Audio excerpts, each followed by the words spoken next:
it's week 38. We're on day 2. Well, yesterday we saw the first wave of Jews return to Jerusalem following the exile to Babylon. Today, in Ezra 4 through 6, we see the continuation of that effort to rebuild in the Holy Land. Now, while most of the story takes place in chronological order, we see this one section from chapter 4 verse 6 through verse 23 is here not for chronological effect but literary effect.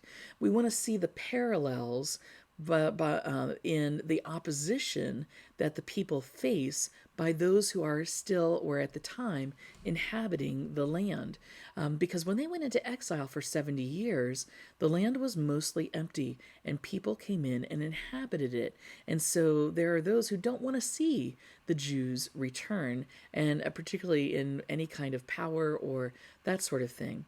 And so we see these two parallels by bringing these verses in for a literary effect, because they get opposition not just for rebuilding the temple, but also for rebuilding the city.